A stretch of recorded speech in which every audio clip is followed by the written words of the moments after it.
Olá pessoal, boa tarde. Então, hoje a gente vai eu vou apresentar para vocês um resumo do final não, da metade para o final, né? Dos capítulos 5 ao 12 do professor Nalide Jesus Souza, Desenvolvimento Socioeconômico, que é o que falta para a gente desse livro. É um bimestre muito curto, então a gente tem que ter um tempo maior para focar nessa leitura, tá? Porque os capítulos são longos, mas eu vou passar para vocês aqui um resumo do que contém cada capítulo para orientá-los nessa leitura.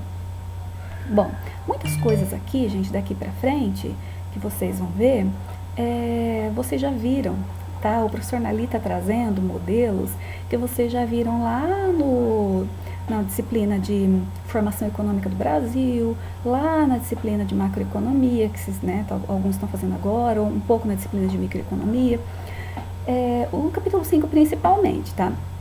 Então eu coloquei alguns esboços meus aqui, depois se vocês quiserem, tá? Eu posso mandar também o meu resumo por escrito para vocês acompanharem melhor. No capítulo 5, então, o autor ele apresenta os principais enfoques do desenvolvimento econômico em alguns autores, em alguns teóricos que vocês já conhecem, né? Como Thomas Malthus, já estão careca de saber, estudaram lá no primeiro ano. Keynes, estudaram lá no primeiro ano também, e depois na macroeconomia. Kalec, a mesma coisa. E ele vai apresentar esses enfoques também em modelos de inspiração keynesiana. Ele vai tratar de novo o modelo de Harold Domar e Caldor, mostrando a concepção do desenvolvimento econômico a partir desses teóricos. Bom, então ele vai dizer, só relembrando, porque isso aqui vocês já sabem, que o Thomas Malthus, assim como David Ricardo, que a gente viu lá no começo do livro, né, que vocês também já viram, bem no comecinho da disciplina de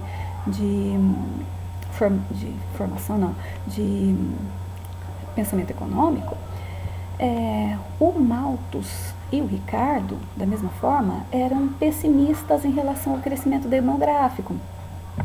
Por exemplo, se acreditava que Thomas Malthus, que o comércio externo, ele poderia suavizar o problema dos rendimentos decrescentes de escala, com a importação de alimentos mais baratos, né? E com a geração de novas fontes internas de crescimento, né, por meio do efeitos de encadeamento das exportações. E ambos acreditavam que era muito complicado o processo de desenvolvimento econômico, principalmente o Malthus, que foca bem mais nessa questão, que a população ela crescia em taxas geométricas e a produção de alimentos crescia em progressão aritmética. Então era muito difícil alimentar toda essa população. Por isso que ele era favorável a epidemias, a guerras. Ele achava que não tinha problema que isso acontecesse, porque isso ia, com a morte de algumas pessoas, né, ia equalizar a produção de alimentos com o crescimento da população, que seria menor, né, por causa das epidemias, por causa das guerras. E ele achava que uma maneira de suavizar os problemas de rendimento decrescentes em escala, lembra lá que a curva de produção total subia, chegava ao ponto de máximo, onde os trabalhadores começavam a se atrapalhar uns aos outros e ela tendia a decrescer, podendo chegar até o ponto de zero e até um ponto de negativo. Aí a gente tinha todo aquele ponto que ele mostrava desde lá dos marginalistas, onde o produto médio se cruzava com o produto marginal, era o ponto ideal de contratação de trabalhadores, de aquisição de capital, de produção de tecnologia. A partir dali não era mais interessante, porque os rendimentos caíam, podendo chegar a um ponto de zero e podendo chegar a um ponto negativo. Vocês viram todo esse modelo, né, desde lá do pensamento econômico.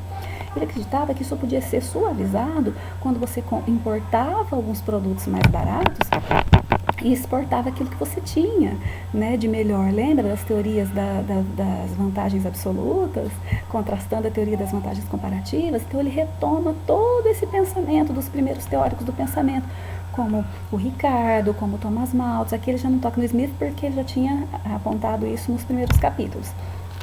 Só para mostrar como, segundo ele, resolver esse problema do crescimento e do desenvolvimento econômico a partir do uso do mercado externo. Não se fala muito de mercado externo nos primeiros teóricos do pensamento, mas a partir de Ricardo, com a teoria depois dos rendimentos marginais decrescentes, dos marginalistas, enfim, Thomas Malthus vem com algumas pinceladas de como resolver o problema do crescimento e do desenvolvimento econômico, para não gerar tanta defasagem assim, a partir do aproveitamento de vantagens, né, comerciais, exportando-se, focando nas exportações e comprando alguns alimentos, alguns produtos que não se tinha vantagem na produção, mais baratos do exterior.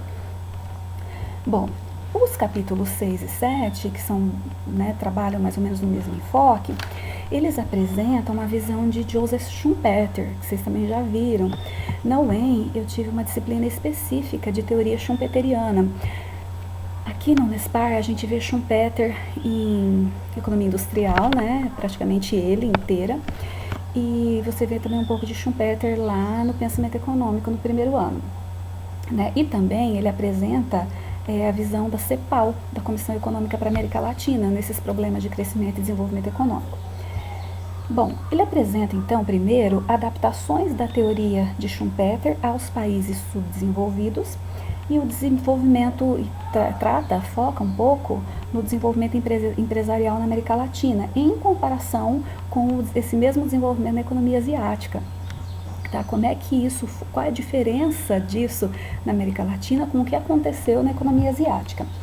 Ele dá um destaque bastante importante nas teses de Raul Prebisch, né, que é um economista argentino que é praticamente o precursor da teoria cepalina.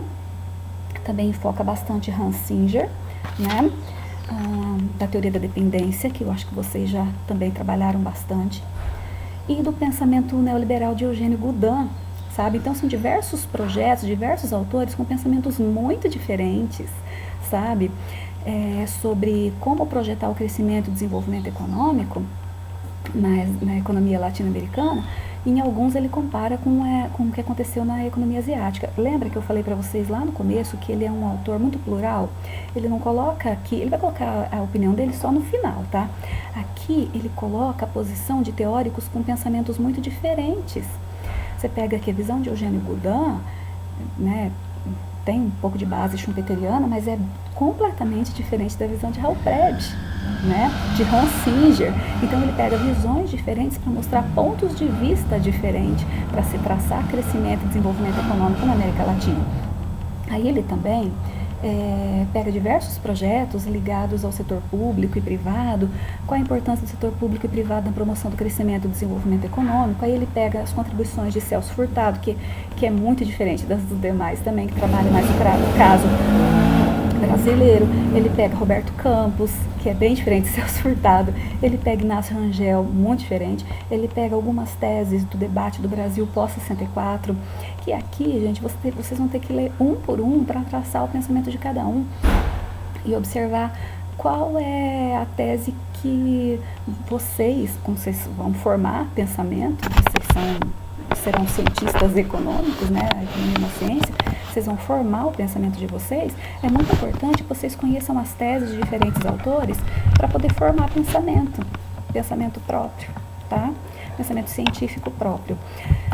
Na página 152, por exemplo, ele trabalha bem a questão do crescimento por substituição de importações, as vantagens da substituição de importações, as críticas da substituição de importações. Então ele vai pegar todos esses autores para mostrar o que alguns concordavam, o que outros discordavam, qual a crítica de um em relação ao outro, tá? Aí ele pega a CEPAL, só apontando o Prebisch e Singer, a opinião deles, qual é que é. Que a América Latina, vou falar no básico, assim, tá? Que a América Latina, segundo eles, a teoria cepalina, a teoria da dependência, que é uma outra vertente que não tem nada a ver com o neoliberal, que ela produzia matéria-primas e alimentos, e os países desenvolvidos, ou chamados por eles, né, uma conotação que eles criaram, países centrais, eles produziam manufaturas, tá? E como eles incorporavam progresso técnico nessa produção de manufaturas, os produtos deles ficavam bem mais caros do que o que eles compravam. Então, eles colocavam a América Latina como a eterna periferia desses países centrais, porque ia sempre produzir bens manufaturados e comprar, bens primários, alimentos, matérias-primas, tinha que vender numa quantidade enorme, porque não tinha valor agregado, não tinha incorporação do processo tecnológico. Aí vem lá Schumpeter, ele aborda tudo, a visão da incorporação do progresso técnico, da especialização na produção, que é o que os países centrais, né, fizeram, e que é um pouco focado também no crescimento da economia asiática, mais ou menos nessa forma, substituindo importações, né. Depois vem as críticas sobre o processo de substituição de importações, que é mais neoliberal, tá? Voltando aqui ao Prebisch e ao Paul Singer. Então, a incorporação desse progresso técnico a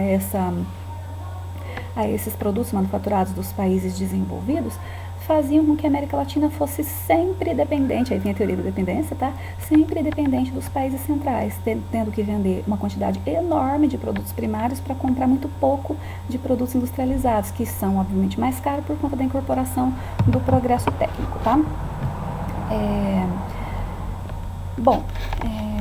Aí tem uma parte bem polêmica, que envolve a crítica daí, né? Eu até tracei, fiz uma chave nesse adendo que eu coloquei. É o seguinte, o que eles diziam? A menor incorporação de tecnologia na produção primária e a maior demanda dos países centrais por essa produção primária, com países centrais a gente entende países desenvolvidos, tá? Então, a menor incorporação de tecnologia nos produtos primários e a maior demanda por esses produtos pelos países centrais, em virtude do crescimento da renda lá nos países centrais, iam elevar futuramente o preço dos produtos primários aqui. E assim, os países periféricos não precisariam se industrializar para atingir o desenvolvimento econômico. E isso foi alvo de crítica terrível da parte do pessoal neoliberal, como Eugênio Goudin, enfim. Tipo, como não? Que milagre é esse? Que é o aumento da renda lá e o aumento da demanda vai fazer com que os preços aqui subam a ponto da gente não precisar se industrializar. Então é um debate, gente, muito rico, muito bacana, que vocês têm que ler esses capítulos para vocês entenderem. E bastante polêmico. Cabe aí todo tipo de argumentação, tá?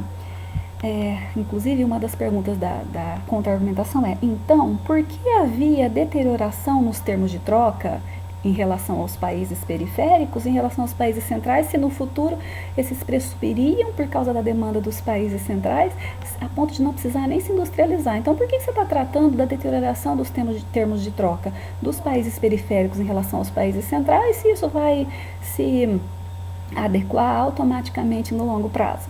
Então, gente, leiam os capítulos para vocês formularem o próprio pensamento de vocês, né? Para isso que diferentes teses servem, para vocês lerem e formarem pensamento. Bom, aí vem o Prebisch e explicar que essa deterioração poderia ser explicada pela teoria dos ciclos. Aí ele mostra lá o ciclo crescente, né, na fase ascendente. Ele diz assim, ó, na fase ascendente, os preços e a renda sobem nos países desenvolvidos, né, dos produtos primários, e a renda deles também sobe, o que elevaria a demanda internacional por alimentos e as matérias-primas vindas dos países periféricos, e com os preços favoráveis, os países periféricos aumentariam sua oferta para os países centrais. O que ocorre, então, é que os produtos primários, como carne, café, né, e outras culturas permanentes, vai ter uma defasagem na resposta da oferta de alguns anos, né? E não se é possível aproveitar-se dessa elevação de preço, mas outros produtos poderiam. Só café e carnes e outras culturas teriam uma elevação de alguns anos, uma defasagem de alguns anos para se aproveitar dessa subida de preço, para acompanhar. Mas outros poderiam se aproveitar e dar certo em relação a isso. Aí continua. Na fase decrescente do ciclo, quando os preços começam a cair, né, os países subdesenvolvidos, então eles não conseguem reduzir de imediato a oferta, né, o que deprime ainda mais o aumento dos preços agrícolas. Não conseguem parar de ofertar da mesma forma. Então eles não trabalham aqui com estoque, com nada disso. Então são análises, né, da época. Aí ele diz assim, já nos países centrais, esse ajustamento é imediato, tanto na demanda quanto nos preços. Aí vem uma polêmica toda de críticas em cima disso, que a análise está errada e não sei das quantas, outros autores, cada um mostrando seu ponto de vista. Bom, então para Prebisch, que é o autor que ele mais enfoca aqui, os países ricos poderiam ajudar os pobres com empréstimos nessa fase descendente, para que eles continuassem importando produtos manufaturados e bens de capital. Isso seria possível porque na fase ascendente, os recursos financeiros, que é uma outra coisa polêmica, né, que demandou muita crítica aqui, na fase descendente do ciclo, os recursos financeiros ficam ociosos nos países desenvolvidos. Aí a crítica vai, como assim fica ocioso? Desde quando o dinheiro fica ocioso, sabe? Aí começa um debate total de novo, né? E esses recursos ociosos, lá nos países desenvolvidos, poderiam ser emprestados para os países subdesenvolvidos, para que eles usassem para comprar bens de capital deles e não precisassem se industrializar. Então, gente, é um debate muito bacana de se conhecer. Vocês precisam ler bem os capítulos de 6 e 7, porque são fantásticos os dois. Aí o Prebisch ainda continua, se assim não fosse, a troca desigual aumentaria ainda mais a distância que separa os países periféricos dos centrais. Então a alternativa, para não separar tanto a periferia, América Latina, do centro, seria na fase ociosa do dinheiro lá, eles emprestassem dinheiro para nós, para a gente não precisasse industrializar, né? Aí ele coloca assim, se não for isso, se isso não acontecer, daí a única alternativa é a industrialização, né, que não é a alternativa melhor para se garantir crescimento e desenvolvimento econômico, mas seria a única alternativa caso isso não acontecesse, né? Aí seria a industrialização e a diversificação dos mercados externos, que naquela época era bastante concentrado nos Estados Unidos, né? Não era tão concentrado assim na Europa. Essa industrialização, então, ela seria feita, segundo eles, mediante a substituição de importações.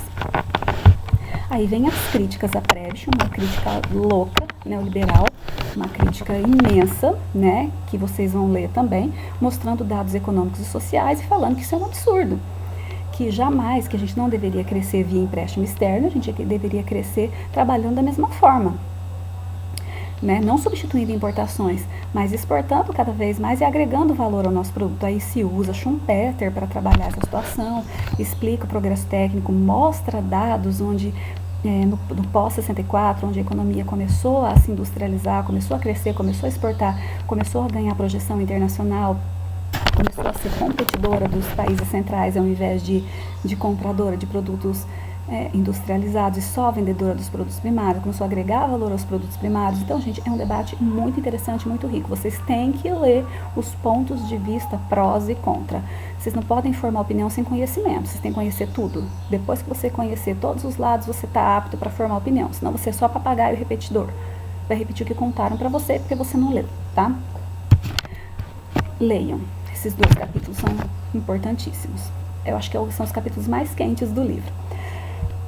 Aí vem o capítulo 8. O capítulo 8, ele vai abordar estratégias de industrialização, né, do ponto de vista do crescimento equilibrado, né, interdependência tecnológica e a própria integração econômica. Então aqui, nesse capítulo, o Nalid Jesus, né, o autor, ele vai apresentar a aplicação do modelo insumo-produto, que vocês já viram também, para o estudo da interdependência tecnológica e da industrialização, ou seja, escolhas de indústrias base, indústria-chave, o cálculo dos índices de encadeamento de produção e do emprego, das exportações, etc. Tá? E ele também vai mostrar a mudança ocorrida entre 1980 e 91, no processo que o mundo estava passando, integração econômica, criação desses índices, e a própria teoria da integração econômica. E também dados sobre Mercosul, que foi o primeiro projeto de integração forte, tiveram outros antes dele aqui na América Latina, mas o primeiro mais forte, mais conhecido foi o Mercosul. Ele vai mostrar dados de 86 a 96. Na integração econômica, gente, não faz parte isso do nosso conteúdo de economia internacional, mas existem 3 vertentes de teoria da integração, que é a teoria marxista, a clássica liberal e a estrutural voluntarista, que seria interessante vocês conhecerem a parte para poder entender, né, as vertentes teóricas de autores que acham que isso não funciona, não funcionaria, como Marx, a estrutural voluntarista, que mostra o que seria bom e o que não seria, a clássica liberal também tem seus objetivos, seus prós e contras, é interessante vocês conhecerem, tá? No capítulo 9, então esse é um capítulo bem de dados, tá? Dados mostrando o que aconteceu a partir da evolução do comércio internacional, da criação das teorias de integração, a evolução disso na América Latina, tá? A criação de índices. Então é bem interessante, bem prático, sabe? Bem econômico mesmo. Não é muito teórico. O capítulo 9, ele discute o autor discute o papel da agricultura no desenvolvimento econômico, o papel do Estado e das forças de mercado, que meio que algumas vezes vão junto, outras vezes se contrapõem, né? E alguns autores apostam mais nas iniciativas do Estado para promover crescimento e desenvolvimento, outros apostam mais na teoria do mercado e no menos Estado para promover isso daí. Né? Ele vai apresentar também as forças do mercado das agroindústrias, das inovações tecnológicas aplicadas à agricultura. Então é mais voltado para o setor agrícola mesmo, e as forças de mercado e de Estado atuando nesse setor, subsídios ou não, empresa privada ou não, sabe? Bem interessante também esse capítulo, muito importante para nós que temos uma economia com uma agricultura bastante forte, né? Uma economia brasileira. Aí vem o capítulo 10, onde ele trata dos policy makers, né, que são os formuladores de política, a busca de ganhos improdutivos com o desenvolvimento, salientando-se o papel do excedente e da renda do Estado, e a implantação de políticas públicas. Então, quem são os formuladores de política? Como é que esses formuladores formularam políticas péssimas que acabaram gerando desenvolvimento e crescimento improdutivo? O que deveria se fazer na formulação de políticas públicas para se gerar crescimento e desenvolvimento econômico? Então, também é um capítulo bastante teórico. Quem são esses policymakers? Tá? Como é que eles formulam essas políticas? Com base em quê? Tem ideologia por trás? Não tem? Muito importante também. Aí vem o capítulo 11, que é o penúltimo. E aí, ele introduz o estudo da teoria evolucionária. Eu acho que tem até uma disciplina no curso optativa chamada de teoria evolucionária que o Tito ofereceu. Não sei nem se tem ainda, porque ele saiu do curso. Né, ele se aposentou, mas ele deu uma disciplina só de teoria evolucionária do desenvolvimento econômico. Então, e a tese dele de doutorado falava de teoria evolucionária, sabe? Num exemplo de um projeto de pesquisa voltado para o Paraná que ele fez enquanto ele era bolsista. Bom, trata de questões, então, relacionadas ao progresso e à industrialização de algumas teorias avançadas, né? Como a apresentação de modelos neoclássicos de crescimento econômico, como o de Solow, de 56, a teoria do crescimento e progresso técnico endógeno dos novos clássicos. Então, ele apresenta N modelos, né, para amparar essa teoria evolucionária. Ele também vai mostrar a teoria schumpeteriana mais a fundo, a atuação das empresas, modelo de estrutura, conduta, desempenho, que a teoria evolucionária usa bastante, para analisar o próprio desempenho industrial, os fatores que afetam o desempenho industrial das nações e o próprio desempenho mesmo das nações, o que vai determinar a competitividade das indústrias, a potencialidade dessas indústrias para os países avançarem, a competitividade dessas indústrias a partir da inovação. É um capítulo que trabalha bastante mesmo com competitividade industrial entre indústrias de países, com a aplicação de inovação tecnológica, enfim, toda essa parte bem industrial mesmo.